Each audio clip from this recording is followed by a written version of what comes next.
Principal, Monsieur le député de Roberval.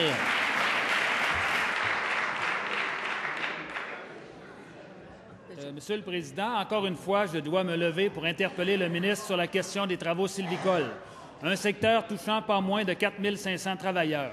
Au dernier budget, le gouvernement libéral se vantait d'avoir mis en place un bouquet de mesures sur la forêt.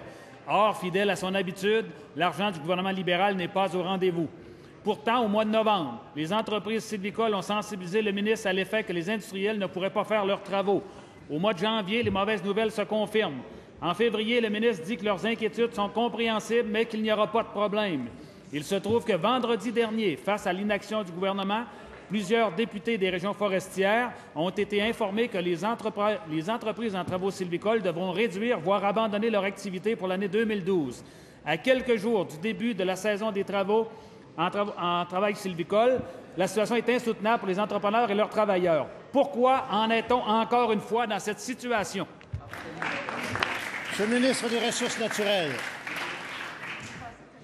Monsieur le Président, je ne peux que m'empêcher de remercier sincèrement et en toute amitié le député de Roberval de sa question. 3 semaines après le dépôt du budget, j'avais même crainte que le dossier ne soit pas soulevé ici en cette Chambre avant la fin de la session, puisque sans doute a-t-il remarqué, et j'attire l'attention de tous les élus ici, que c'est la première fois qu'il y a un gouvernement qui dépose et qui présente dans un budget un plan quinquennal pour le secteur de la forêt et les travaux sylvicoles, donc avec 200 millions de dollars, Monsieur le Président, qu'on parle au niveau des travaux sylvicoles assurés pour les 5 prochaines années. Vous savez, les règles du jeu sont en train de changer dans le secteur de la forêt. Le modèle d'affaires est en train de changer, comme on sait. Par le passé, c'était beaucoup plus axé vers les usines de pâte et papier. J'ai dit à plusieurs reprises dans cette Chambre que le modèle d'affaires est en train de tourner, qu'on va accompagner, évidemment, les entreprises dans leur choix. Ceci dit, les travaux sylvicoles créent beaucoup d'emplois, Monsieur le Président. Ça prend une certitude que ces travaux vont se faire. C'est une première qu'on voit ça. Je tiens vraiment à féliciter et remercier le ministre des Finances de sa compréhension, de son écoute, et je pense que les entreprises sylvicoles lui doivent une... Principal, Monsieur le député de Roberval. Oui. En principal, Monsieur le Président, le ministre tout à l'heure a dit qu'il était à l'écoute. Le problème, c'est qu'il n'entend pas. Il est à l'écoute, mais il n'entend rien. C'est clair. C'est que, Monsieur le Président, ce qu'il faut savoir, c'est que quand le ministre dit qu'il va y avoir des travaux sylvicoles sur 3 ans, c'est à partir de l'année prochaine. Cette année, il n'y a pas question de ça.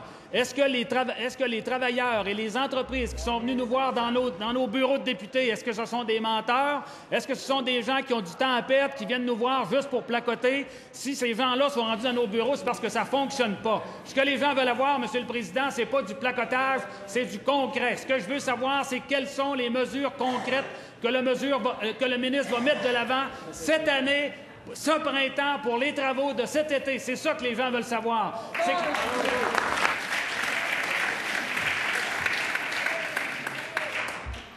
OK. C'est à vous la parole, Monsieur le ministre des Ressources naturelles. Je n'ose pas lui demander de répéter sa question, Monsieur le Président. J'aurais peur que les octaves augmentent dans cette Chambre. Ceci dit, ce n'est pas les 3 prochaines années, c'est les 5 prochaines années, Monsieur le Président, au niveau des travaux sylvicoles. Jamais auront-on eu en cette Chambre le dépôt d'un budget avec une telle vision pour le secteur de la forêt. Monsieur le Président, je pense que on va avoir l'occasion, moi, le député de Roberval, en toute amitié, de débattre, évidemment, de notre vision. Nous, on voit l'augmentation du bois dans la construction. On voit l'utilisation encourager la cogénération. Il y a l'étude des crédits qui s'en vient. On a des heures de plaisir devant nous.